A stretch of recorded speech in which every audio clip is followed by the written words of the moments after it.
Hello everyone, welcome back to my YouTube channel वांगशियन in emotions. I hope आप सब अच्छे हैं। अच्छे नहीं हो तो हो जाओ यार। आज संडे है तो मैंने सोचा एक छोटा सा वन शॉट आपके लिए ले आती हूँ। काफ़ी लेट हो चुका है, आई एम सॉरी इतना लेट अपडेट के लिए, बट मैं क्या करूँ। मुझे टाइम जब मिलेगा मैं तभी अपडेट करती हूँ। जब टाइम नहीं मिलेगा उसमें तो मैं अपडेट नहीं कर सकती ना। So I am sorry and thank you so much आप लोगों के सपोर्ट के लिए कि आप लोग अभी भी मेरा इतना साथ देते हो, सपोर्ट करते हो, मेरे साथ खड़े रहते हो। इसके लिए thank you so much. And ये स्टोरी मैं किसी की स्पेशल रिक्वेस्ट पर लेके आई हूँ। लास्ट संडे को उनका बर्थडे था और उस दिन मैं कोई वन शॉट उनके डिमांड के अकॉर्डिंग नहीं ला पाई थी। मैंने सॉरी भी बोला था बट मैं कुछ और करना चाहती थी।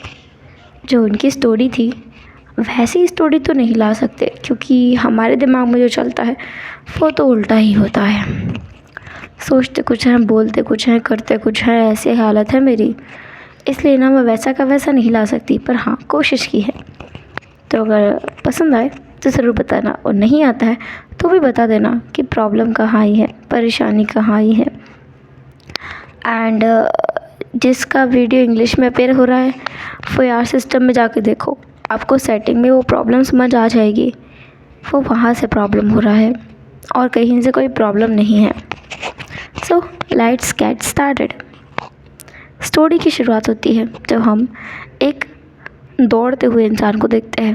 वो लड़का इतनी तेज़ी से भागते हुए जा रहा था जैसे कि उसकी ट्रेन छूटने वाली है। लास्ट मिनट पे जाके उसे अपनी ट्रेन पकड़नी है।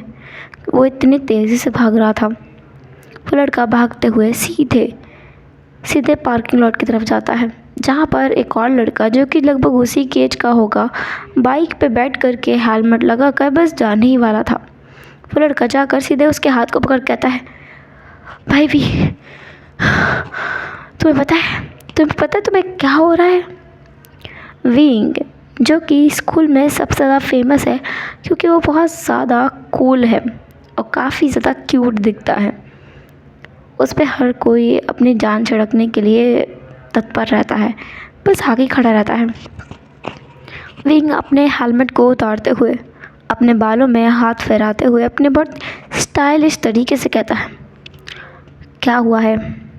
क्या किसी की लॉटरी लगी है या कोई किसी सीढ़ियों से गिर गया है या फिर किसी को प्रपोज करने पे चांटा पड़ा है?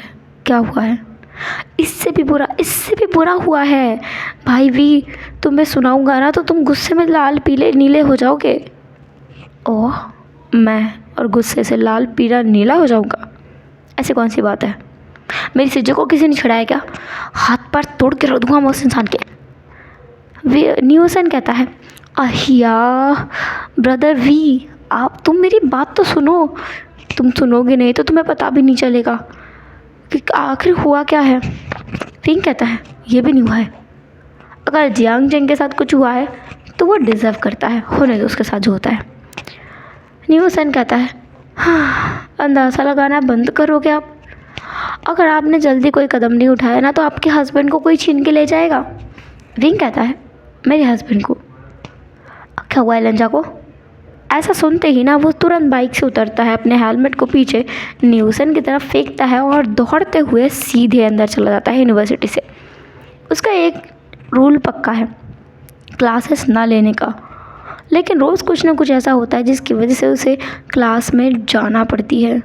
और अभी भी वो लेक्चर के बीच में जाकर खड़ा हो गया था। उसके सर से पसीने की बूंदें ऐसे टपक रही थी जैसे कोई मोती हो। वो इतने थके हुए अंदाज में भी इतना ज़्यादा हैंडसम लग रहा था कि लोग उसे बस देखे जा रहे थे। सबसे स्पेशल ये था कि उसके शर्ट के 2 बटन हमेशा खुले रहते हैं जिससे उसकी चेस्ट हमेशा रिवीलिंग रहती है और वो उसके एब्स को साफ साफ दिखाती है, जो कि और भी ज़्यादा उसे खूबसूरत बना देते हैं। और सब लोग बस उसे देख रहे थे, स्पेशल लड़कियाँ जो उसे देख करके बस उछलने वाली थी क्योंकि वो इतना ज़्यादा सुंदर जो दिख रहा था। इसलिए विंग तुरंत अंदर आता है, जहाँ पर वो देखता है कि लानबंग जी के पास में एक लड़की बैठी हुई है। ये देखकर उसका खून खौलने लगता है। इस पूरी यूनिवर्सिटी में सबको पता है कि उसका रिलेशनशिप लानबांग जी के साथ क्या है। लानबांग जी को भी पता है कि उन दोनों के बीच क्या चल रहा है, पर हमेशा ऐसा होता रहता है, कोई ना कोई लड़की वांगजी के आसपास मंडराती रहती है। वांगजी उसका कोई मधुमक्खी का छत्ता है जिसके आसपास कोई ना कोई एक भिनभिनाती हुई मधुमक्खी आकर के बैठ जाती है। पर ये पूरा शहद विंग का है, ये सबको पता होना चाहिए। विंग सीधे जाकर उसकी डेस्क पे अपने पॉकेट से गन निकालता है और वहीं रख देता है। सबको पता है इस पूरी यूनिवर्सिटी में कि विंग किसी माफिया फैमिली से बिलोंग करता है, क्योंकि उससे कोई पंगा नहीं लेता है और उसके पास ऐसे चीज़ों की कोई कमी नहीं है, जैसे गन, चाकू, ये सारी चीज़ें उसके पॉकेट में रखी रहती हैं। वो गन देख करके वो लड़की विंग की तरफ देखती है और फिर अपने पास में बैठे हुए वांगजी की तरफ, और फिर अपनी आंखें रोल करते हुए बोलती है, तुम कभी सुधरने वाले भी हो। विंग कहता है, तुमसे कितनी बार कहा है यहाँ मत बैठा करो, अगर तुम फिर से मुझे यहाँ दिखाई दी ना, आई स्वेयर मेरी गोलियाँ और तुम्हारा माथा एक दूसरे से चिपक जाएंगे और तुम्हारी सांसें तुम्हारी इस शरीर से अलग हो जाएंगी, तुम्हारी बॉडी को छोड़ के निकल जाएंगी। वो सिर्फ धमका रहा था अपने दांत पीसते हुए, और इसलिए वो लड़की डर जाती है। डर की वजह से वो वहाँ से भाग जाती है, क्योंकि विंग से कौन नहीं डरता। और फिर विंग वांगजी के पास बैठ जाता है। वांगजी के पास बैठता तो बैठता है, बल्कि उसके हाथों में अपने हाथ भी डाल लेता है। उसके एल्बो से अपने पूरे लिपट जाता है, उसके शोल्डर से लिपट करके उसके शोल्डर पे अपना सर रख लेता है और अपनी आंखें बंद कर लेता है, ताकि कोई भी और भी भिनभिनाती हुई मधुमक्खी उसके शहद के डिब्बे के पास ना आ जाए। और ये देख कर वांगजी बस एक स्मिक करता है। ये रोज़ का है। रोज़ को उसे रोज़ विंग को क्लास में बुलाने के लिए उसे कोई ना कोई ड्रामा करना पड़ता है, वरना ये गधा क्लासेस ही नहीं लेता है। और लंजा को विंग की बहुत चिंता है, वो उसे पढ़ाना चाहता है, लेकिन विंग पढ़ना कहाँ चाहता है। पर खैर, क्लास के बाद मुंह फुलाया हुआ विंग कैंटीन में बैठा हुआ था, जिसने पाउड बनाया हुआ था। हाय, ये वाली साइड ना वांगजी के अलावा विंग की कोई भी नहीं जानता। हालांकि देख सब सकते हैं, पर विंग को इतना मजबूर कोई नहीं कर सकता कि वो उनके सामने पाउड करके बैठ जाए और उनसे गुस्सा खेले। ऐसा नहीं कर सकते वो, वांगजी के अलावा। वांगजी विंग को देखता है और विंग वांगजी को देखता है। वांगजी ने बस एक नज़र विंग पे डाली और फिर से वो अपनी किताब में लग गया था। वांगजी अपने स्पेक्टिकल को एडजस्ट करते हुए बोलता है, क्या हुआ है? विंग कहता है, तुम मेरी तरफ देख भी नहीं रहे हो, तुम कितने बुरे हो। वांगजी फिर एक बार अपनी किताब को साइड रख देता है। विंग की तरफ देखते हुए कहता है, तुम में ऐसा क्या खास है जो मैं देखूं? विंग वहाँ पर टेबल पे अपने हाथ मारते हुए खड़ा होकर बोलता है, क्या खास है? आखिर क्या खास नहीं है मुझ में, ये बताओ। तुम कितने बेकार हो, तुम बिल्कुल रोमांटिक नहीं हो लंजा। वांगजी विंग की तरफ देखकर कहता है, सच में? फिर विंग कहता है, मेरा मतलब वो नहीं था, मेरा मतलब था तुम मूवी देखने नहीं जाते मेरे साथ। हम दोनों साथ में कभी रेस्टोरेंट नहीं गए हैं खाना खाने के लिए। हम लोग हाथों में हाथ डाल करके सड़क पे नहीं चलते हैं, कभी लॉन्ग ड्राइव पर नहीं जाते हैं। ये भी तो रोमांस करने का तरीका है। मूवी देखना है तुम्हें? हाँ, मूवी देखना है मुझे। और अगर तुम मुझे आज मूवी देखने नहीं ले गए ना, तो देखना तुम मैं क्या करूँगा। मैं सब कुछ चिल्ला के बता दूँगा कि तुम मुझे हरास कर रहे थे। वांगजी हंसते हुए बोलता है, बता दो। विंग कहता है, मैं तुम्हारे अंकल को जाके बोल दूँगा कि तुम फेल हो गए हो एग्ज़ाम में। वांगजी हंसते हुए बोलता है, बता दो। फिर विंग कहता है, तुम नहीं माने ना, मैं चैनल्स पे जाके ये न्यूज़ टेलीकास्ट कर दूँगा कि तुम गे हो। कर दो। विंग उन चीज़ों की धमकी दे रहा था जो कि वांगजी पहले ही कर चुका है। विंग के साथ जब वो सबसे पहले आया था तो वह एग्ज़ाम में फ़ेल हो चुका है, उसके अंकल को पता है। इसके बाद दोनों ने उसे चैलेंज दिया था कि वांगजी को हमेशा टॉप करना है, तभी वो विंग के साथ रह सकता है। और हमेशा से वांगजी टॉप करते हुए आया है। पूरी यूनिवर्सिटी में उससे अच्छा स्टूडेंट कोई भी नहीं है। दूसरी चीज़, क्या ब्रॉडकास्ट करेगा विंग? वांगजी को किसी और की पड़ी ही नहीं है अपने घर वालों के और विंग के अलावा। विंग को पता है कि वो गे है, उसके घर वालों को पता है कि उसे लड़के पसंद है। तो फिर किसी और से उसे मतलब ही नहीं है। किसी को भी जाके बताए। विंग का तो सर घूम रहा था। विंग अपने बालों को नोचने लगा था। वांग जी उसके हाथों को तुरंत पकड़ता है और कहता है, वी। विंग कहता है, क्या है? ऐसा नहीं करते। तुम्हें अगर गुस्सा आ रहा है तो चीज़ें तोड़ो, किसी और को तोड़ो, पर खुद का नुकसान मत करो। विंग कहता है, लंजा, किसी को बिल्कुल बिलीव नहीं होगा तुम्हारी बातों के। अगर मैं किसी से कहूँ कि तुमने कहा था कि खुद को नुकसान को पहुँचाने की जगह दूसरों को नुकसान पहुँचाओ, कोई विश्वास ही नहीं करेगा। वांग जी कहता है, फी, मैं किसी को नहीं मारता, मैं चाहता भी नहीं हूँ कि तुम किसी को मारो, पर कोई तुम्हारे साथ गलत करे तो तुम उसे बिल्कुल ना छोड़ना। विंग को यही बात तो लंजा की बहुत ज़्यादा पसंद है। उसके मॉरल्स एक जगह पर आकर ख़त्म हो जाते हैं, जो कि वो खुद है। जब बात विंग की आती है तो लंजा सब कुछ भूल जाता है और ये चीज़ उसे बहुत ज़्यादा ही पसंद है। फाइनली फिर क्लास का टाइम हो गया था। विंग एक आह भर के कहता है, मुझे मुझे मेरे डैड ने बुलाया था, मैं घर जाके आता हूँ। लेकिन लंजा उसके हाथ को पकड़ के कहता है, कहीं नहीं जाना है, तुम मेरे साथ चल रहे हो। विंग जो बहुत ज़्यादा इरिटेट हो गया था कि लंजा उसे क्लासेस में तो छोड़ दिया करे, लेकिन नहीं, लंजा उसके हाथ को पकड़ के उसे घसीटते हुए क्लास में लेके गया। बाकी सब लोग ये नज़ारा ना देखकर मज़े लिया करते हैं। उन्हें बड़ा मज़ा आता है कि कोई तो है जो विंग की अकल ठिकाने लगा सकता है, वरना विंग किसी के बस की बात नहीं है झेलना। विंग को अपने पास बिठाने के बाद वांग जी कहता है, अगर तुम गए तो तुम पीछे जो लड़की देख रहे हो, मैं उसके साथ जाके बैठ जाऊंगा और अपने नोट्स शेयर करूंगा। तुम अगर मेरे स्टडी पार्टनर नहीं बन सकते तो मैं किसी और को बना लूँगा। विंग कहता है, क्या कहा तुमने? दोबारा कहना तो। वांग जी दोबारा अपनी बात रिपीट नहीं करता क्योंकि उसे पता है विंग का गुस्सा तो वो भी नहीं झेल सकता है, चाहे फिर वो कितना ही विंग को डांटा कर ले, लेकिन जब विंग को गुस्सा आता है तो फिर उसकी भी खैर नहीं हो जाती है। इसलिए वो अपनी बात को दोबारा रिपीट नहीं करता है, अपना मुंह बंद कर लेता है। विंग कहता रहता है कि दोबारा बोलो, पर वांग जी नहीं बोलता। विंग वहाँ सबके सामने अनाउंस करता है, सुनो क्लास, अगर कोई भी मुझे लान वांग जी के आसपास भी मंडराते हुए नजर आया और किसी ने भी उसके उसने स्टडी पार्टनर पे इतना ज़्यादा दांत पीसते हुए बोला था, जोर डालते हुए, कि बच्चे समझ गए थे, सब लोग समझ गए थे कि आखिर इन दोनों के बीच कौन सी खिचड़ी पकी है। विंग कहता है कि कोई भी लान वांग जी का स्टडी पार्टनर नहीं बनेगा। वांग जी को तो ऐसा मन कर रहा था कि वो बस खुलकर हंसे, क्योंकि विंग इतना क्यूट कैसे हो सकता है, वो उसकी हर एक बात को इतना सीरियस कैसे ले सकता है। वांग जी ने बस विंग को डराने के लिए बोला था, वो सच में ऐसा कुछ करने वाला थोड़ी था।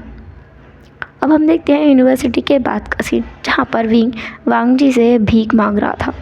वो वांग जी के पैरों में लिपटा हुआ था।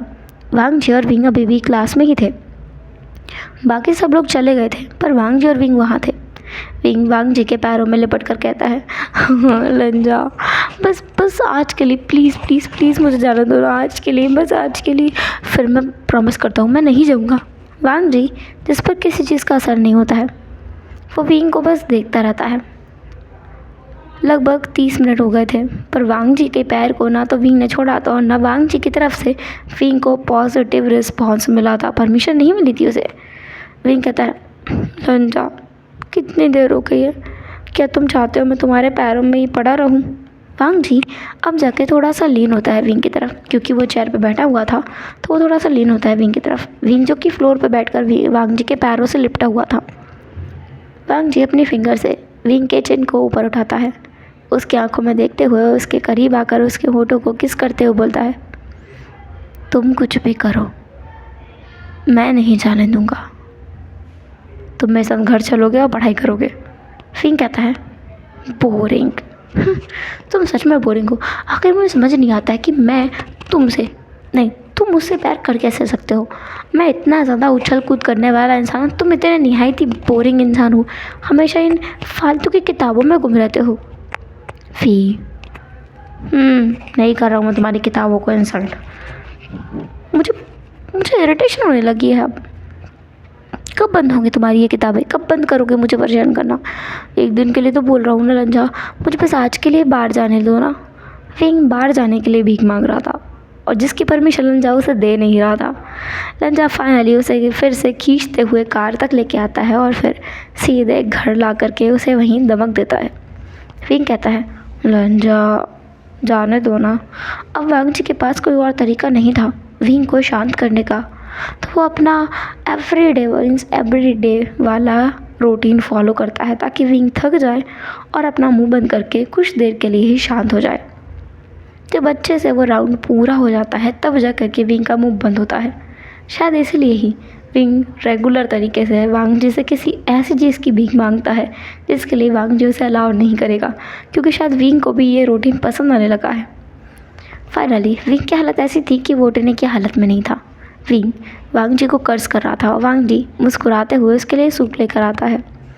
विंग सूप पीते हुए कहता है, पहले नुकसान भी तुम पहुंचाओ और फिर अब ये सूप पिला के इलाज भी तुम करो, तुम कितने बुरे हो। वांग जी कहता है, और देखो बेशर्मों की तरह हाँ पे बोल रहे हो। मैं मैं क्या करूँ तुम्हारा? प्यार। विंग तो चुप हो गया था। वांग जी हमेशा कभी कभी इतने स्वीट आंसर देकर ना उसका मुंह बंद कर दिया करता है और विंग बस देखता रह जाता है। आज भी कुछ यूँ ही हुआ था। अब बारी थी डिशेस वॉश करने की। रात का डिनर हो चुका था।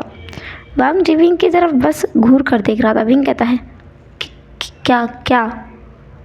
वांग जी कहता है, डिशेस वॉश करो। विंग कहता है, मैं क्यों जाके डिशेस वॉश करूं?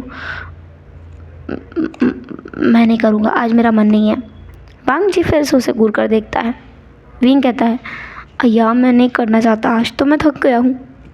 तुमने आज मेरे ऊपर ज़्यादा फोर्स का इस्तेमाल किया है। आज मैं बहुत डायर्ड हूँ, मैं डिशेस वॉश नहीं कर सकता। वांग जी कहता है, मैं भी डायर्ड था, मैंने भी कुक किया है ना। विंग को ज़बरदस्ती किचन में भेजने के बाद वो खुद डाइनिंग टेबल की सफाई करने लगता है एंड फाइनली दोनों एक ही टाइम पे फ्री हो जाते हैं। फिर वांग जी विंग को देखता है। विंग कहता है, अब मेरी चलने की भी हिम्मत नहीं रही है। तुमने मुझसे डिशेस वॉश कराई हैं, मेरे हाथ भी दर्द कर रहे हैं। ऐसा लगता है मेरी उंगलियां टूटने लगी हैं, अभी अभी गिर जाएंगी बिखर कर। हाँ मैं तो गिर जाऊंगा। ऐसा बोलकर वो पूरे फ्लोर पर नागिन की तरह लेट जाता है और वहीं पर लुढ़क जाता है। अपनी आंखें बंद कर लेता है, अपनी जीभ को बाहर निकाल लेता है, ऐसे कि जैसे वो सच में मर गया हो। वांग जी बस अपनी आंखें रोल करता है, यह तो डेली का है। फिर वो जाकर विंग को सीधे अपने पीठ पर उठा लेता है और विंग मुस्कुराते हुए अपने हाथों को मूव करते हुए बोलता है, ये मुझे पिगी राइड मिली है। ये लंजा, क्या पता किसी को पता ही नहीं चलेगा ना कि मैं पिगी राइड भी लेता हूँ, और अगर किसी को पता चला ना कि मैं इस उम्र में भी पिगी राइड लेता हूँ तो सब लोग तो शौक के मारे बेहोश हो जाएंगे। मुझे लगता है कुछ लोग तो ऊपर पहुँच जाएंगे। वांग जी सिर्फ इतना कहता है, लंजा। वांग जी कहता है, क्या हुआ?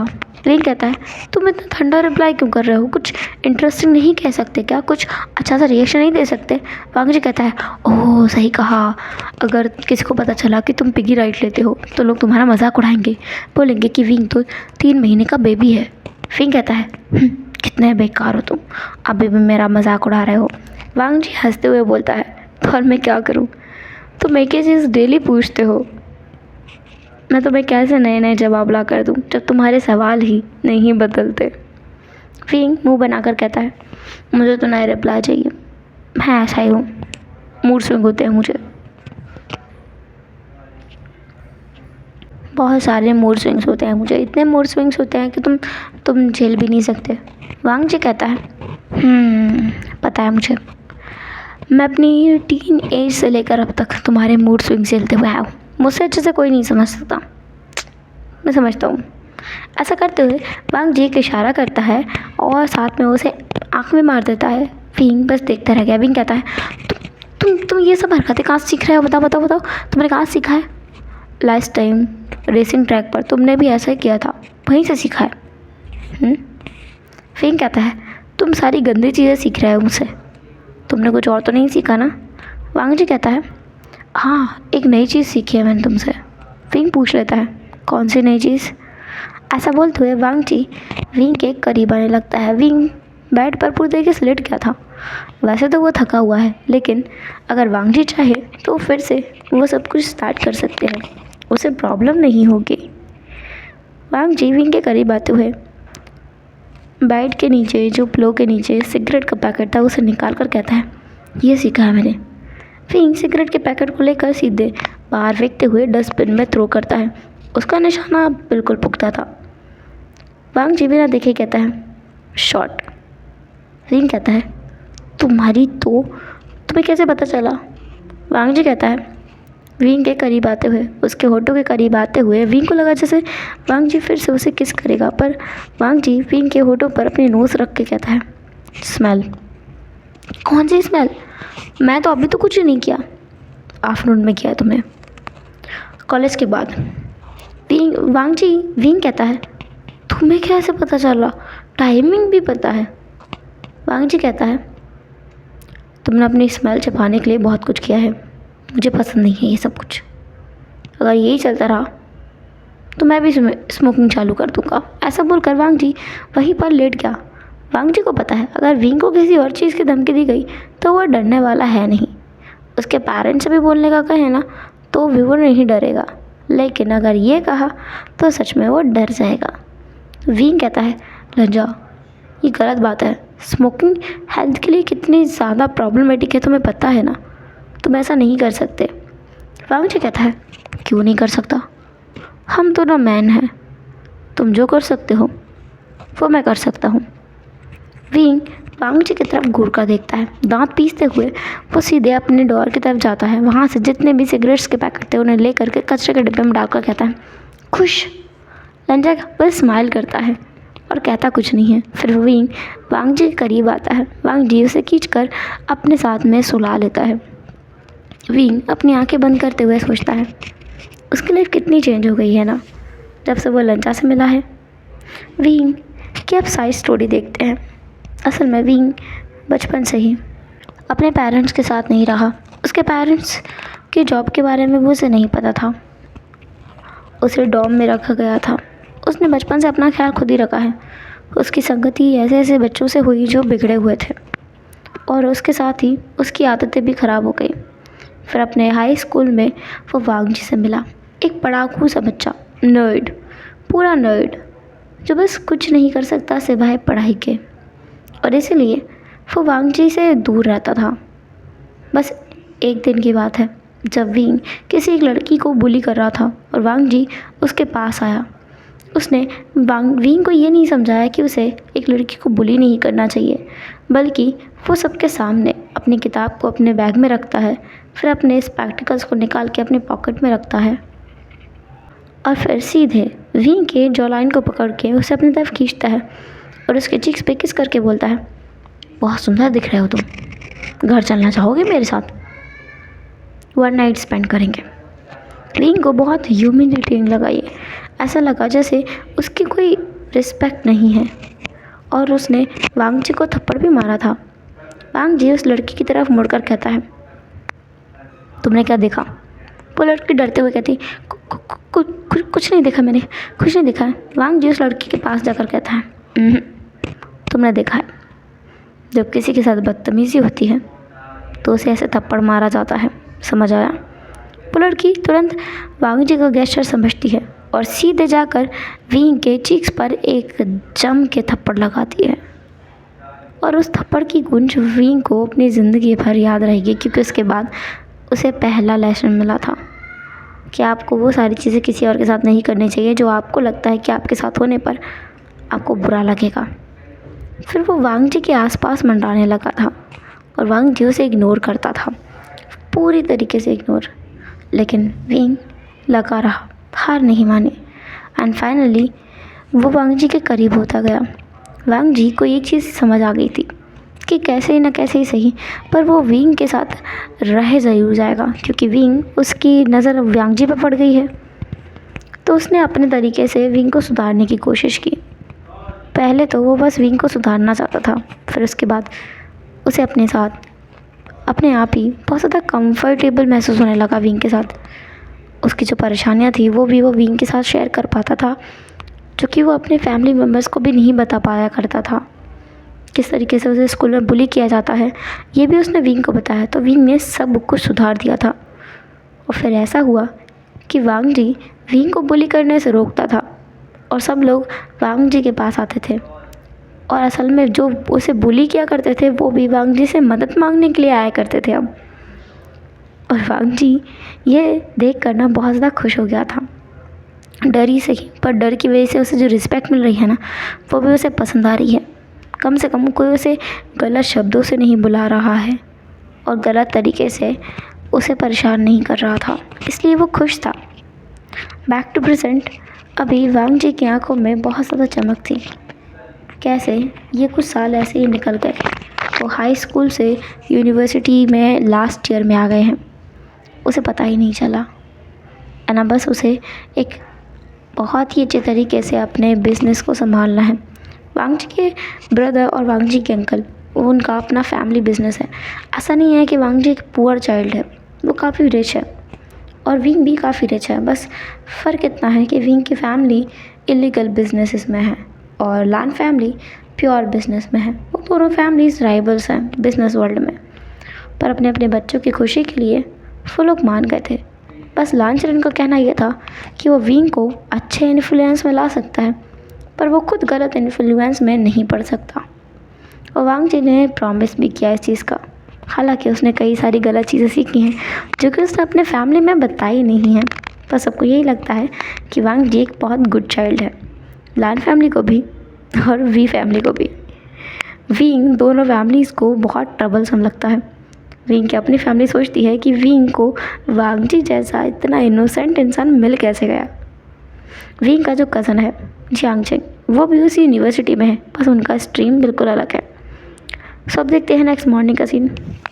नेक्स्ट मॉर्निंग विंग और वांग जी दोनों उठते हैं, उठकर सीधे अपनी यूनिवर्सिटी पहुंचते हैं। वहां पहुंचकर सबसे पहले उसे मेन गेट पर मिलता है जियांग चेंग, जो कि विंग का कज़न है। विंग का कज़न विंग को देखते ही इग्नोर करता है और सीधे वांग जी के सामने जाकर उसे बो करते हुए कहता है, मिस्टर लान, आपका बहुत बहुत थैंक यू मेरे कज़न जैसे गधे इंसान को संभालने के लिए। वांग जी बहुत ही पोलाइट वे में कहता है, इट्स ओके, ये मेरा फ़र्ज़ है। विंग उन दोनों को देख कर ना गुस्से से आग बबूला होए जा रहा था। उसे बिल्कुल पसंद नहीं आता है ये लोग किस तरीके से उसकी बेइज्जती करते हैं, वो भी स्कूल के सामने। विंग जाकर वांग जी के हाथ को पकड़ कहता है, तुम मेरी साइड हो या इसकी साइड हो? वांग जी तुरंत कहता है, मैं तो तुम्हारी साइड हूँ विंग। और वांग जी के ऐसा कहते ही जियांग चेंग कहता है, बिल्कुल सही, वो तुम्हारी साइड है और मैं भी तुम्हारी साइड हूँ, तो हम दोनों का इंटरेक्शन तो बनता है ना, क्योंकि हम दोनों तुम्हारी साइड है। विंग जब ये सुनता है ना तो तुरंत जियांग चेंग की तरफ आता है भागते हुए उसे पीटने के लिए, पर जियांग चेंग वांग जी के पीछे छुपकर कहता है, देखो वांग जी, तुम्हारी वाइफ कितनी तरीके से भीगी हुई बिल्ली बन रही है, भीगी बिल्ली बन रही है, ऐसा लगता है खुकार बिल्ली है, अब भी नोच खा जाएगी, संभालो इसे, किसी बाहर के इंसान को काट लिया तो तुम्हें मुसीबत हो जाएगी। ये सुनकर विंग को और ज़्यादा गुस्सा आता है, वो और ज़्यादा जियांग चेंग के पीछे भागने लगता है। ऐसा लग रहा था कि आज तो वो जियांग चेंग को मार ही डालेगा। फिर वांग जी विंग को पकड़ कहता है, विंग कहता है, तुमने देखा नहीं, उसने मुझे एक ऐसी बिल्ली कहा जो नोच खा जाती है, क्या मैं तुम्हें बिल्ली दिखता हूँ? वांग जी विंग के चीक्स को सहलाता है, उसके बालों को सहलाता है और कहता है, तुम एक बिल्ली नहीं हो, तुम एक गुस्सल बिल्ली तो बिल्कुल नहीं हो। विंग कहता है, देखा अचिन, कहा तो ना मैंने, लंजा बहुत अच्छा है, तुम एक वाइल्ड रैबिट हो। विंग ये सुनकर वांग जी की तरफ देखकर कहता है, मैं क्या हूँ? वांग जी फिर अपनी बात को रिपीट नहीं करता है और जियांग चेंग पेट पकड़ते हुए इतनी ज़ोर से हंसता है कि वो हंसते हंसते वहीं ज़मीन पर लेट जाता है। वो इतनी बुरी तरीके से हंस रहा था कि लोग आते जाते देख रहे थे उसे और वो भी हंसे जा रहे थे, रीज़न पता नहीं पर हंस रहे थे। और विंग को ये बहुत ज़्यादा गुस्सा दिला रहा था। विंग तुरंत जियांग चेंग के पास आता है उसे मारने के लिए, लेकिन वांग जी उसके हाथों पकड़ कहता है, विंग कहता है, मुझे ऐसा लगने लगा है तुम उससे प्यार करते हो, मुझसे नहीं। वांग जी विंग की तरफ देख कर कहता है, ऐसा नहीं है। ऐसा बोलते हुए वो विंग के करीब आता है और फिर एक बार उसके लिप्स पर किस कर देता है, जो इस बात का सबूत था सबके सामने कि वो बस विंग को उस तरीके से देखता है, जियांग चेंग को नहीं। फाइनली विंग का गुस्सा शांत होता है और वो वांग जी के साथ अपनी क्लास में आता है, जहाँ पर लोगों के गॉसिप का टॉपिक था आज की हुई फाइट। ये तो रोज़ का है, रोज़ उनके पास विंग और वांग जी से रिलेटेड कोई ना कोई न्यू गॉसिप होती है, क्योंकि ये कपल बहुत चाउटिक है। ऐसा कपल है जो हमेशा कोई ना कोई गॉसिप देता है। ऐसा नहीं होता है कि इनकी लाइफ बहुत नॉर्मल चली जाए, कुछ ना कुछ खिचड़ी, कुछ ना कुछ खट्टा मीठा तो उन्हें मिल ही जाता है इन लोगों के बारे में बात करने के लिए। आज भी वही था। और दूसरी ज़्यादा बड़ी न्यूज़ जो विंग ने आते ही सुनी वो ये कि आज कोई एक लड़की किसी को प्रपोज़ करने वाली है। विंग तो बस हाथों की मुट्ठी बांध कर बैठा था। इन सालों में कई लोगों ने वांग जी को प्रपोज़ किया है, विंग को करने की हिम्मत होती नहीं है, और करते हैं तो ऑन द स्पॉट रिजेक्ट होके जाते हैं। पर वांग जी बहुत पोलाइट तरीके से बात करता है और जो चीज़ उसे पसंद नहीं आती है, और इसलिए वो चाहता ही नहीं कि कोई भी आकर वांग जी को प्रपोज़ करे। अभी भी वो वेट कर रहा था कौन सी लड़की है प्रपोज़ करे सही, वो उसके दांत तोड़ देगा। पिछली बार एक लड़की ने वांग जी को प्रपोज़ किया था जो कि न्यू एडमिशन थी, तो दूसरे दिन वो पूरी तरीके से टकली मिली थी कॉलेज में। सब लोगों ने पूछा कि उसके बाल कैसे कटे, तो उसने झूठ बोला कि उसने अपने बालों को गलती से ट्रिम कर लिया। अब भला कोई अपने बालों को खुद से गलती से ट्रिम करता है क्या, वो भी इतना ज़्यादा कि वो पूरे टकले हो जाए। उसके बाद एक और लड़की ने वांग जी को प्रपोज़ किया था। नेक्स्ट डे वो बहुत हॉरिबल हालत में मिली थी, क्योंकि उसके नाखून जो बहुत ज़्यादा उसको ऐसे दिखाते हुए घूमती रहती थी कि उसके नेल्स बहुत सुंदर हैं, वो पूरी तरीके से टूट चुके थे और उसके दांत भी तोड़ दिए गए थे। अब उसके आगे के 4 दांत बिल्कुल नहीं थे और वो बहुत हॉरिबल दिखती है, बहुत टेरिफाइंग। उसे कोई बात नहीं करता क्योंकि वो विंग की दुश्मन है, इसलिए भी, और वो दिखती भी अच्छा नहीं है। ऐसे ही दर्जनों लड़कियों के दांत, हाथ, मुंह, कान सब तोड़ रखे हैं विंग ने। वो खुद से उनसे जाके पंगा नहीं लेता है, किसी को बुली नहीं करता है, लेकिन जब बात वांग जी पे आती है तो वो छोड़ता नहीं है। वो उनकी ऐसी हालत करता है कि वो लोग किसी और को शक्ल दिखाने के लायक न बचे, और दोबारा वांग जी के सामने तो आएंगे ही नहीं। आज भी वो सोच रहा था कि इस बार लड़की के साथ वो क्या करेगा। इस बार तो वो कुछ ज़्यादा ही करेगा। इसका ना, अगर इसने गुलाब लेकर भी वांग जी को प्रपोज़ किया तो वो उसे गुलाब खिलाएगा जब तक कि उसे गुलाब से एलर्जी ना हो जाए। अगर उसने रिंग लेके प्रपोज़ किया तो वो उसकी उंगली काट देगा ताकि वो रिंग पहनने के लायक ही ना बचे। और अगर किसी और तरीके से प्रपोज़ किया तो वो और तरीका लगाएगा। फिर यही सोच रहा था। एंड फाइनली 2 पीरियड लगने के बाद, 2 लेक्चर लेने के बाद में वो मोमेंट आ गया था जब सब लोग बोल रहे थे कि अब एक लड़की प्रपोज़ करेगी, और सब लोगों का इंडिकेशन यही था कि कोई न्यू एडमिशन है तो वांग जी को प्रपोज़ करेगा। और इस बार वो लोग जानना चाहते हैं कि विंग कैसे उसे पनिश करेगा। विंग तो बस जा ही रहा था उसे पनिश करने के लिए, मज़ा आएगा ये लोग सोच रहे थे। वांग जी वरिड था क्योंकि इतने सालों में उसने कई लड़कियों को पूरी तरीके से बर्बाद होते देखा है, लेकिन अब वो फिर से ये नहीं चाहता है, इसलिए वो विंग के हाथ को पकड़े हुआ था बहुत ही टाइटली। और विंग जो रेजिस्ट नहीं कर रहा था, उसे पता है वांग जी क्या चाहता है, पर क्या लंजा उसे रोक पाएगा? अभी रोक लेगा, बाद में क्या वो लड़की घर नहीं जाएगी तो उसका क्या होगा? ये सोच कर ही ना विंग स्मृक कर रहा था। विंग के स्मृक का मीनिंग वांग जी पूरी तरीके से समझ गया था। वो कहता है वी नहीं। विंग कहता है मैंने तो कुछ किया ही नहीं है लंजा, कुछ करने से पहले तुम मुझे मना कैसे कर सकते हो कि मैं क्या करूँगा? तुम्हें कैसे पता? मैं तुम्हें बहुत अच्छे से जानता हूँ। नहीं मतलब नहीं, मैं तुमसे बात नहीं करूँगा अगर तुमने कुछ किया तो। विंग कहता है ओके, मैं कुछ नहीं करूँगा। विंग अपने मन में कहता है अगर वो खुद से कुछ करे तो मैं उसे रोकूँगा भी नहीं। विंग ऐसा सोच करके हंस रहा था। दूसरी तरफ जियांग चेंग जो वहीं पर बड़ी आराम से अपनी बाइक लगा के पार्क करके उसके ऊपर बैठा हुआ था, ये नज़ारा वो देखना चाहता है। उसके हाथ में पॉपकॉर्न है। वो सारी चीज़ों की रिपोर्ट दोनों फैमिलीज़ को जो देगा, वो यहाँ का जासूस है। वो सारी न्यूज़ का पता लगाता है, फिर वो वी फैमिली को भी जाके बताता है और लान फैमिली को भी जाके बताता है, और दोनों के घर अपना लंच और अपना डिनर करके आता है। दोनों टाइम का खाना उसका वहीं पे हो जाता है। फिर लंच में एक फैमिली में जाके पूरे गॉसिप खोल के बताएगा, अंकल आपको नहीं पता है आज कॉलेज में क्या हुआ? आज एक लड़की ने वांग जी को प्रपोज़ किया था। देखने में तो बहुत खूब सुंदर थी, ऐसा लग रहा था वांग जी भी हाँ बोल देगा, पर वो विंग को देख के रुक गया शायद, क्योंकि विंग का दिल टूट जाता ना। और सेम बात जाकर वो फिर वी फैमिली में कहता है, आपको नहीं पता है वी का जो बॉयफ्रेंड है ना लानवांग जी, उसे आज लड़की ने प्रपोज किया। और मुझे ऐसा लगता है कि वी बहुत गुस्से में था। और मुझे यहाँ तक पता है पिछली बार उसने एक लड़की का सर मुड़वा दिया था पूरा। वो गंजी होके आई थी, पूरी टकली हो गई थी, बाल एक भी नहीं था उसके सर पे। इस बार पता नहीं क्या करेगा वो। तो वो यही देख रहा था। दूसरी तरफ न्यूसन जो बहुत एक्साइटेड था, क्योंकि मास्टर वे यानी ब्रदर वी जो भी कुछ करते हैं ना उसे बहुत एक्साइटिंग थ्रिलिंग लगता है। और वो इस पूरे यूनिवर्सिटी में वांग जी के ऊपर नज़र रखकर विंग को अपडेट देने का काम करता है, क्योंकि वो विंग का चमचा है। हालांकि वो विंग से जूनियर है, पर वो विंग का बहुत बड़ा फ़ैन बन चुका है।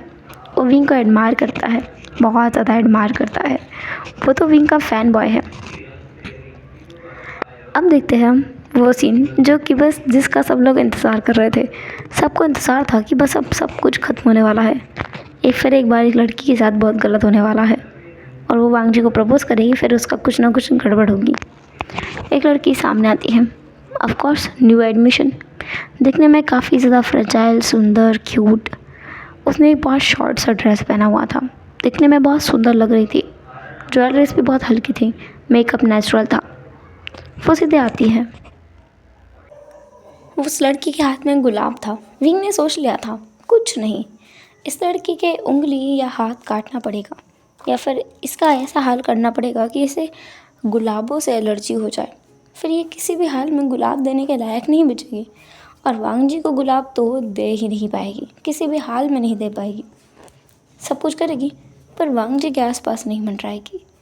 ये सोचते हुए ना विंग बहुत खुश हो रहा था और बहुत बुरी तरीके से हंसने भी वाला था। पर उससे पहले ही एक और लड़की सामने जाती है दौड़ते हुए, जो कि उसकी ही क्लास की लड़की है, और जाकर उस लड़की के हाथ से रोज़ लेकर उसे गले लगा लेती है। कुछ टाइम बाद वो लड़की भी हंसते हुए बोलती है, थैंक यू। दोनों लड़कियां बहुत खुश थी और बाकी सब लोग बस देखते रह गए थे। उन्होंने किसी दूसरे प्रपोजल की उम्मीद तो की ही नहीं थी इतने ग्रैंड तरीके से कि उनकी क्लास की जो मैम है उसे प्रपोजल मिला है, वो भी एक न्यू एडमिशन लड़की से जिसका नाम वेंचिंग है। हाँ, वेंचिंग है। उनके सारे अरमानों पर पानी फिर गया था। जियांग चेंग जो बहुत ज़्यादा हंसने की कोशिश में था ना, उसका तो हंसी गायब हो गई थी और उसकी जगह शौक ने ले ली थी, क्योंकि वो जिस लड़की को पसंद कर रहा था उस लड़की ने एक लड़की को प्रपोज कर दिया है। उसे ना बहुत ज़्यादा रोना आ रहा था। उसने अपने जितने हाथ में पॉपकॉर्न्स थे उन्हें नीचे फेंका और कहा, क्या पागलपन है, दो लड़कियों के बीच में प्यार होता है कभी? तुम पागलपंती कर रही हो। तुम कितनी सुंदर हो और तुम्हें ये पसंद नहीं है, ये बंदरिया जैसी शक्ल की? तुम्हें कोई अच्छा इंसान नहीं दिखता है, सुंदर सा, हैंडसम? ऐसा बोलते हुए ना वो अपनी तरफ इशारा करता है और कहता है, स्मार्ट और बहुत अच्छे से बात करने वाला। हाँ, ये तो बहुत घमंडी है, गुस्सैल है, किसी काम की नहीं है। इससे छी, चॉइस ही गंदी है। विंग आगे आकर बोलता है, ओह तो क्या तुम्हें पसंद करे? अरे रे रे रे, मैं तो भूल ही गया था, तुमने मुझसे कहा था तुम्हें एक लड़की पसंद आई है ना, फ्रेशियर। लगता है तुम्हारी चिड़िया तो किसी और का दाना चुग रही है। अच्छा है। ऐसा बोलकर विंग वांग जी के हाथ को पकड़ता है और वहाँ से चल देता है। बाकी सब लोग भी चले गए थे क्योंकि किसी नई स्टोरी में उन्हें उतना इंटरेस्ट नहीं है, पर हाँ इंटरेस्ट था, कुछ लोग अभी भी थे। इसलिए मैम और वेंचिंग दोनों वहाँ से निकल जाते हैं। कुछ दूर आने के बाद में वेंचिंग जो कांपते हुए कहती है, तुमने कहा वो मेरा हाथ काट देता, सच कहा है क्या? मैमन कहती है, और नहीं तो क्या, वो बहुत ज़्यादा क्रेजी इंसान है। तुम किसे प्रपोज करने वाली थी? वेंचिंग कहती है, विंग को। फिर ठीक है, अगर मैं आगे ना भी आती हो, तुमने कर दिया होता तो भी दिख प्रॉब्लम नहीं थी। पर विंग बहुत खतरनाक इंसान है, वो सिर्फ वांग जी के साथ रहता है। वो तो उसका बेस्ट फ्रेंड है ना? बेस्ट फ्रेंड नहीं है, वो दोनों सून टू बी मैरिड होने वाले हैं। तो लड़के कैसे, कितना गंदा है ये सब कुछ। मैम कहती है, कैसे गंदा है? हमने भी तो वही चीज़ का सहारा लिया ना अभी। हाँ वो तो है। थैंक यू जे, आपने मुझे बचा लिया। जे, मैं इतना बड़ा फेवर कैसे रिटर्न करूँगी? कुछ रिटर्न नहीं करना है, कुछ दिन तक तुम मेरे साथ गर्लफ्रेंड बनने का नाटक करना, ताकि विंग की नज़र तुमसे हट सके। अभी भी वो ज़रूर देखेगा, अगर उसे पकड़ में आ गया ना कि तुम करने वाली थी वांग जी को प्रपोज, तुम्हारा तो जीसस ही मालिक है। मेहमान कहती है बुद्ध मालिक नहीं हो सकते। मेहमान कहती है ओह तो तुम बुद्धिज्म में बिलीव करती हो? मैं क्रिश्चियन हूँ। क्रिश्चियन? पर तुम्हारा नाम तो, मेरा नाम म्यान है पर मैं क्रिश्चियन हूँ क्योंकि मेरे मॉम क्रिश्चियन है पर डैड चाइनीज़ है, तो मैं सरनेम डैड का कैरी करती हूँ, पर असल में मेरी मॉम क्रिश्चियन है एंड मैं क्रिश्चियन में ही बिलीव करती हूँ। इसलिए यहाँ मैं और वेंचिंग के बीच कुछ बातें होती है। जियांग चेंग जो गुस्से में था और गुस्से में वो अपने घर पहुँचा, अपने घर जहाँ पर उसकी सिज्जे आई हुई थी। वो मैरिड है और अभी वो प्रेग्नेंट भी हैं और वहाँ पर बस विज़िट के लिए आई थी। जियांग चेंग वहाँ जाकर सबसे महंगा वाला वेस उठा करके तोड़ देता है। पीछे से विंग भी आया था। विंग सरकास्टिक वे में सोफे पर जाके लीन होकर बैठ जाता है। सीधे मैडम यू और जियांग फैन भी वहाँ पर आते हैं। विंग बहुत कम ही विज़िट करता है और जब भी वो विज़िट करता है तो कुछ खतरनाक ही करता है। इस बार क्या किया है जियांग चेंग ने, यही जानने के लिए वो लोग वहाँ पर चुपचाप खड़े थे। विंग कहता है आई शूशू जी है, आपको पता है आज क्या हुआ है? यान ली सोफे पर बैठते हुए कहती है क्या हुआ है आशियन? जियांग चेंग इतने गुस्से में क्यों था? अपने कमरे में जाकर उसने खुद को बंद कर लिया है। विंग कहता है अरे कोई तो बिना प्रपोज किए रिजेक्ट हो गया है, पता है? जियांग चेंग को कोई एक लड़की पसंद थी, फ्रेश ईयर। उस लड़की को लड़कियां पसंद है। जियांग चेंग ने भी अपने कमरे से सुनता है ना, वो बाहर निकल के आता है और विंग की तरफ भी एक कांच का ग्लास फेंक के मारता है और विंग उसे डॉच कर देता है और वो ग्लास सीधे सोफे पर जाके लीन करता है। विंग कहता है ओह तुमने मुझे मारा?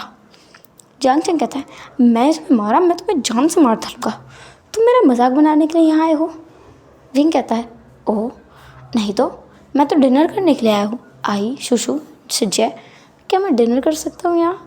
ऐसा बोलते हुए वो एक तिरछी स्माइल देता है।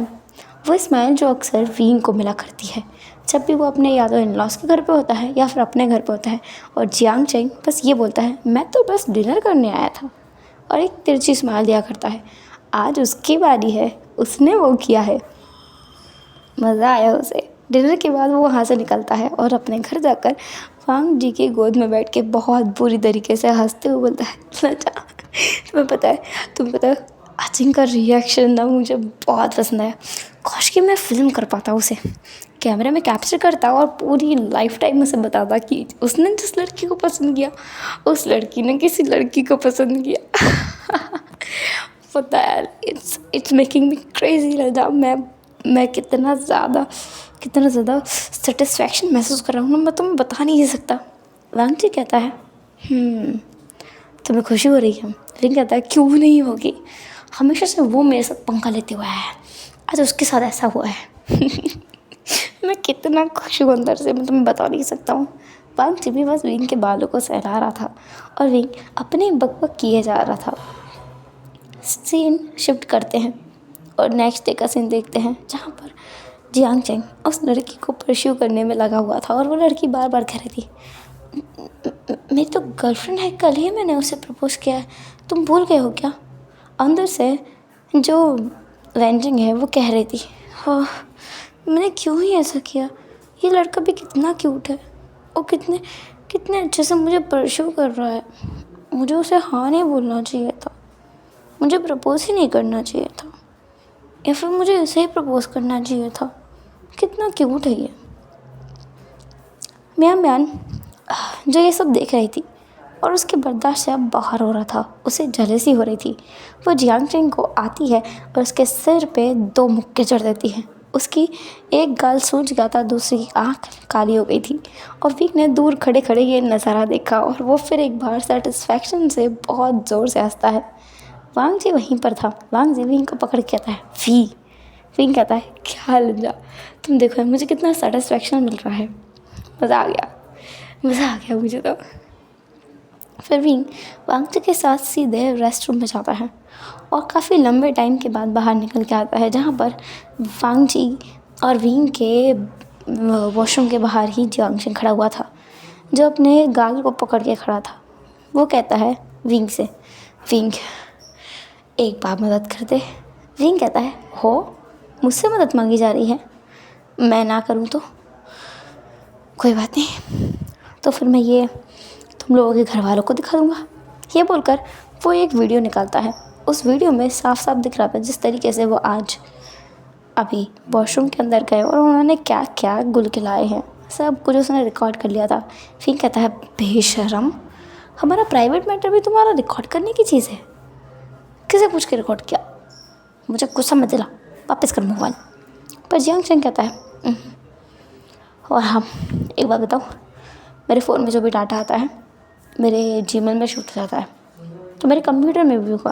अगर मेरे फ़ोन को कुछ हुआ तो मेरे पास और भी रास्ते हैं अपना डाटा बाहर निकालने के, इसलिए बेहतर यही होगा कि तुम मेरी मदद करो।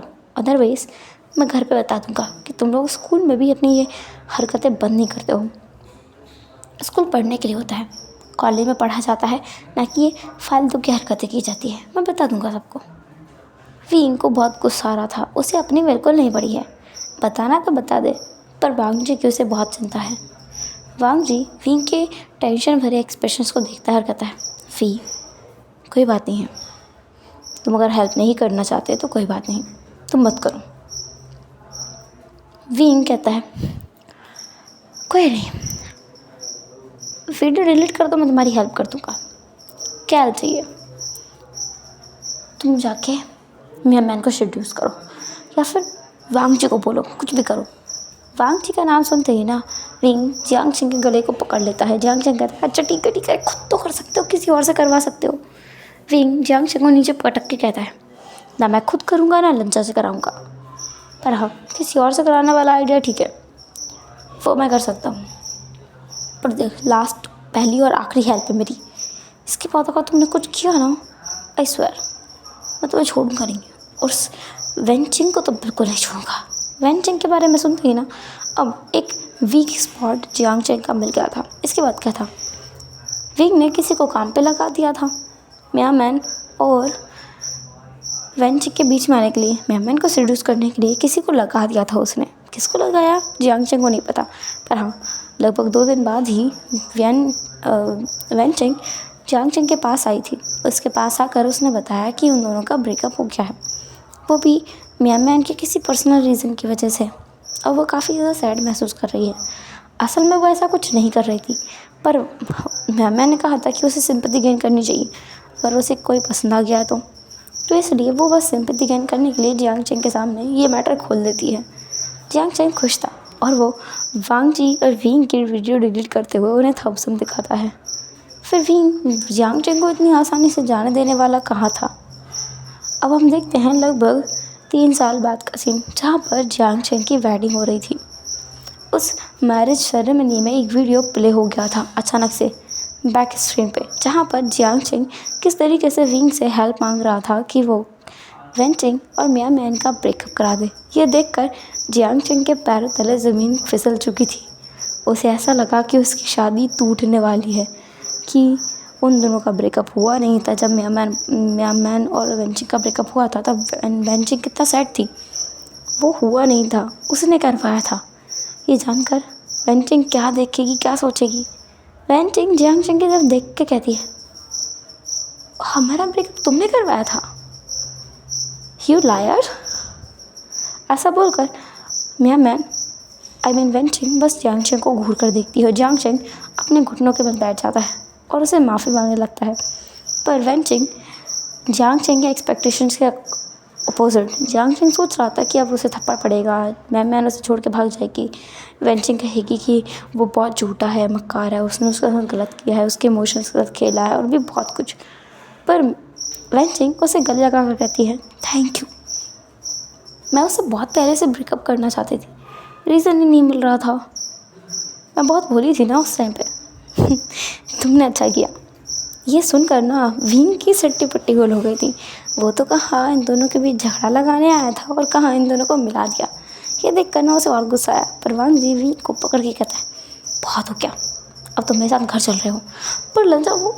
पर वांग जी उसे खींच कर घर ले जाता है और फिर उसे अपना डेली डोज देता है। तब जाकर विंग मुंह बनाते हुए कहता है, मैंने कितनी मेहनत से सब कुछ प्लान किया था आज के लिए, वो भी बर्बाद हो गया। इसलिए मैं बाद में देखूंगा। ऐसा बोलकर वो बस घूरे जा रहा था। वांग जी विंग को देखकर कहता है, कर लेना, तुम्हें जो करना है तुम वो कर लेना उसके साथ, अभी तुम सो के, कल सुबह जल्दी उठना है। विंग कहता है, क्यों जल्दी उठना है, कल कुछ खास है क्या? वांग जी कहता है, अंकल ने बुलाया है। तुम्हारे अंकल ने? उन्हें पता तो नहीं चल गया ना इस बारे में कुछ? वो मुझे डांटेंगे तो नहीं यार, मुझे डर लगता है उनको देखते से ही। मुझे ऐसा लगने लगता है कि मुझे वो ज़्यादा कुछ पसंद करते नहीं हैं, बस तुम्हारे जैसा मुझे झेल लेते हैं। पर ये भी अच्छा है, तुम्हारे वजह से मुझे झेल तो लेते हैं कम से कम। मेरी फैमिली वालों को तुम पसंद नहीं होते तो वो तुम्हें झेलते भी नहीं। ही। वांग जी विंग को देखकर घूरता है और विंग मुँह बंद कर लेता और कहता है, मजाक कर रहा हूँ, गलत मजाक है, बेवकूफ़ हूँ मैं, बेवकूफ़ लड़का। ऐसा बोलकर वो खुद को मारता है और वांग जी हंस पड़ता है, क्योंकि विंग की हरकतें किसी क्यूट बच्चे के जैसी हैं। विंग किसी भी पल कुछ भी कर सकता है जब वो उसके साथ होता है, लेकिन किसी और के साथ होकर वो बहुत सीरियस रहता है। विंग के दिमाग में बहुत कुछ होता है बोलने के लिए, पर वांग जी को देखकर वो सब भूल जाता है। वो बस चाहता है कि उनके बीच का इंटरेक्शन बना रहे। कभी कभी साइलेंस अच्छी लगती है तो कभी वो चाहता है कि माहौल गर्म रहे, उसमें कुछ आवाज़ें रहें, साउंड हो, साइलेंस ना रहे। इसलिए वो कुछ भी उजूल बुजुल बकता रहता है। आज भी यही कर रहा था वो। फाइनली वांग जी एक और डोज देता है विंग को, तब जाके विंग सोता है। नेक्स्ट डे मॉर्निंग में विंग काफ़ी नर्वस था। आज उसे कुछ ज़्यादा ही नर्वसनेस महसूस हो रही है। वैसे तो वो लान हाउस कई बार जा चुका है, डिनर पार्टीज़ में, प्रोग्राम्स में, सेलिब्रेशंस में, लांचरन के बर्थडे पर, बैंक्वेट्स में बहुत बार जा चुका है, वो गिनती भी नहीं कर सकता। लेकिन आज उसे बहुत ज़्यादा डर लग रहा था, अजीब लग रहा था। ऐसा लग रहा था कि कुछ होने वाला है। दिल में एक घबराहट हो रही थी उसे। ऐसा लग रहा था कि कुछ बदलने वाला है। वांग जी विंग को सीधे कार में बिठाता है। कार में चलते हुए भी विंग के सर से पसीना आ रहा था। वांग जी कहता है, क्या हुआ अभी? AC ऑन है, तुम्हें पसीना क्यों आ रहा है? विंग कहता है, पता नहीं लगा, दिल में बहुत घबराहट हो रही है। ऐसा लग रहा है कि आज कुछ गलत होने वाला है या फिर कुछ अलग होने वाला है। मुझे बहुत घबराहट हो रही है, ऐसा लग रहा है कि मुझे नहीं जाना चाहिए। वांग जी कहता है, तुम ज़्यादा मत सोचो, ऐसा कुछ नहीं होगा, सब ठीक रहेगा। ऐसा बोलकर वो बस देखता रहता है और सहन करता रहता है कि क्या होगा देखा जाएगा, बस सोच रहा था भी। वो लान हाउस पहुँचते हैं। लान हाउस पहुँचकर वो सीधे अंदर जाता है जहाँ पर लाइट्स ऑन नहीं थी। वांग जी भी अंधेरे में कहीं गायब हो गया था। विंग को ऐसा लगा कि बस क्या हो रहा है। वो कई बार आवाज़ भी लगाता है पर कोई साउंड आता नहीं है। फाइनली उसे वांग जी के हाथ मिलता है। वो वांग जी के टच को समझ सकता है। बिना कुछ बोले वांग जी विंग का हाथ पकड़ता है और उसे एक तरफ डायरेक्शन देने लगता है चलने के लिए। अंधेरे कमरे में विंग बस चलता जा रहा था। फाइनली एक जगह पर आकर वो रुक गया था जहाँ उसे ऐसा लग रहा था कि उसके पैरों के नीचे बहुत सॉफ्ट सा कुछ है। क्या उसे किसी कुशन पे लाके खड़ा कर दिया है वांग जी ने, या फिर वो उसे गार्डन में ले आया है? पर गार्डन में कैसे अंधेरा हो सकता है? वहाँ तो रोशनी होनी चाहिए। वांग जी का हाथ, ठंडा हाथ विंग के गर्म आंखों पर रख जैसे ही लगता है ना, विंग को बहुत कंफर्टेबल लगने लगता है। विंग अपनी आंखें बंद करता है और पता नहीं क्यों उसके चेहरे पर एक छोटी सी मुस्कुराहट आ जाती है। दूसरे पल वो देखता है कि उन दोनों पर रोशनी है। विंग का ध्यान सीधे वांग जी पर था, क्योंकि विंग ने महसूस किया कि उसके सर पर एक वेडिंग वेल लगी हुई है और नीचे वांग जी अपने घुटनों के बल बैठा हुआ है। विंग के दिल की धड़कनें एक पल के लिए रुक गई थी। ऐसा लगा जैसे कि उसके हार्ट ने बीट करना बंद कर दिया हो। उसकी आंखें वांग जी पर थमी हुई थी और सांसें रुकी हुई थी। उसके दिल बार बार उसे बोलने की कोशिश कर रहा था कि हाँ हाँ हाँ। उसने उस आंसर की बहुत बार प्रैक्टिस कर ली थी, बहुत ज़्यादा बार, क्योंकि फिर दूसरी पल वांग जी के कांपते हुए हाथों में एक रेड बॉक्स था। वांग जी का गला भी सूखा हुआ था, आंखें विंग के ऊपर थी, पैर घुटने काँप रहे थे और हाथ में जो बॉक्स पकड़ा हुआ था वो भी काँप रहा था। काँपते हुए हाथों से वो उस बॉक्स को ओपन करते हुए बोलता है, we will you will you will you वांग जी पूरा सेंटेंस बोल नहीं पा रहा था और वो उसे बहुत ज़्यादा फ्रस्ट्रेटिंग लग रहा था। उसने कितनी बार विंग से कई सारी बातें की हैं, पर वो ये क्यों नहीं बोल पा रहा है। वो 2-3 बार ट्राई करता है पर उसके मुंह से आवाज़ नहीं निकलती है और विंग दूसरा कोशिश कर रहा था कि वो हाँ बोले। वो समझ के आया ना रंजा क्या बोलना चाहता है, वो हाँ तो बोल ही सकता है ना, पर उसके मुंह से आवाज़ नहीं निकल रही थी। विंग के घुटने इतने नम पड़ जाते हैं कि वो सीधे ज़मीन पर गिर जाता है। वो आवाज़ तेज़ हुई थी। नीचे गुलाब के फूलों की पंखुड़ियाँ बिछी हुई थी, जिससे थोड़ा सा दर्द कम हुआ, लेकिन हाँ उसके घुटनों में चोट ज़रूर लगी होगी, पर दर्द तो अभी भी उसे महसूस नहीं हुआ क्योंकि उसकी आंखों से फिसल रहे थे आंसू, कई सारे आंसू। विंग बड़ी मुश्किल से अपने हाथों को आगे बढ़ाता है और फिर सीधे वांग जी के आंसू को पोंछता है। तब जाके वांग जी को रियलाइज़ होता है कि उसकी आंखों से भी आंसू निकल रहे थे। विंग बस वांग जी को गले लगा लेता है, वांग जी भी विंग को गले लगा लेता है। फिर रोते हुए वांग जी कह देता है, will you marry me wing. Wing भी रोते हुए अपना सर हाँ में हिलाता है और बड़ी मुश्किल से कहता है, हाँ हाँ रंजा हाँ। वो दोनों हंस भी रहे थे और रो भी रहे थे। ऐसा लगा जैसे पूरी दुनिया थम गई है। ठंडी हवाएं चल रही हैं उस ठंडी वादियों में। वो और वांग जी बस अकेले हैं, साथ में हैं। उन दोनों के अलावा वहाँ उस कमरे में कोई भी नहीं है। बस ये शांति 2 पल के लिए थी, क्योंकि उसके बाद तो उसके कानों में सुनाई दी बहुत सारे तालियों की गूंज, बहुत सारी तालियाँ। फाइनली उस कमरे की लाइट ऑन होती है और विंग देखता है कि वहाँ पर सभी लोग मौजूद हैं, उसके फ्रेंड्स और उसकी फैमिली, सब लोग। मियाँ मैन भी है, मियाँ मैन जो अभी प्रेग्नेंट है, वेंचिंग भी है जियांगशेन के साथ। मियाँ मैन के साथ है वो लड़का जिसे विंग ने सेट किया था उसके साथ, और वो कोई और नहीं, विंग का वो जूनियर है जो फर्स्ट डे से उसे फॉलो करते हुए आया है, उसका फ़ैन बॉय नए हुसैन। उसके अलावा कौन हो सकता था जो विंग की बात बहुत ओबीडियंटली मान जाता, वही था। एंड विंग और वांग जी आसपास देखते हैं। एक पल के लिए देखने के बाद फिर विंग को रियलाइज़ होता है। विंग कहता है, हाउच। रंजा पूछता है, क्या हुआ? मेरे घुटनों में दर्द हो रहा है। जियांगशेन अपनी आई रोल करके कहता है, किसने कहा था अपने घुटनों के बल गिरकर उसे गले लगाने के लिए? खड़े होकर भी हाँ बोल सकते थे ना। विंग जियांगशेन को इग्नोर करता है और बस मुंह बनाते हुए वांग जी की तरफ देखता है। वांग जी विंग के गालों को सहलाता है और कहता है, इट्स ओके। ऐसा बोलकर वो बस विंग के घुटनों पर हाथ रखता है और फिर बाद में उसे गोद में उठा लेता है। विंग कहता है, क्या कर रहे हो? मैरिज? तुमने हाँ बोला है ना? विंग कहता है, हाँ तो हम पहले एंगेजमेंट करेंगे, उसके बाद ही तुम शादी करेंगे ना। जियांगशेन कहता है, नहीं, वो तुमसे ज़्यादा क्रेज़ी है।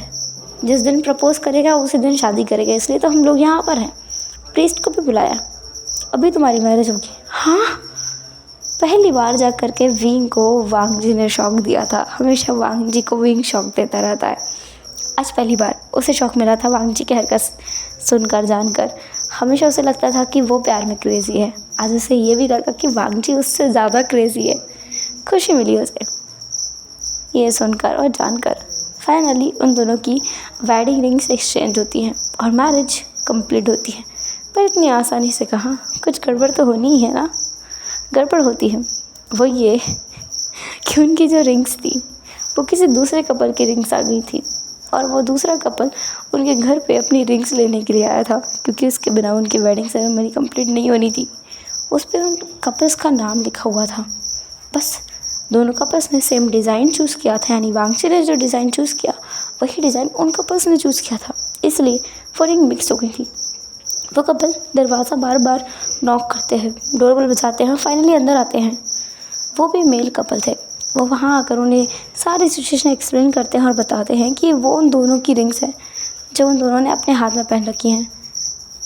वो कपल जैसे ही बोलते हैं, विंग अपनी रिंग चेक करता है जिसमें नाम लिखा हुआ था शाओ शिनचैन। वांग जी की रिंग पर भी नाम लिखा हुआ था शुयांग। विंग और वांगजी दोनों एक दूसरे को देखते हैं और फिर बाद में वो कपल अपने हाथ में विंग और वांगजी के नाम की रिंग लेकर आते हैं। एंड उस टाइम पर वो दोनों भी वहाँ पर प्रिंस के सामने अपनी मैरिज कंप्लीट करते हैं, क्योंकि टाइम निकल रहा था और उन्हें शादी करनी थी। और दूसरी बात, उनका इस पूरी लाइफ में, पूरी दुनिया में कोई था नहीं। वो अकेले ही अपनी वेडिंग सेरेमनी कंप्लीट करने वाले थे एक चर्च में। तो कोई नहीं, वो यहाँ भी कर लेंगे, क्योंकि यहाँ तो कुछ लोग हैं उनके साथ। और फाइनली उन दो लोगों को, जिनके पास कोई फैमिली नहीं थी, उन्हें एक फैमिली मिली।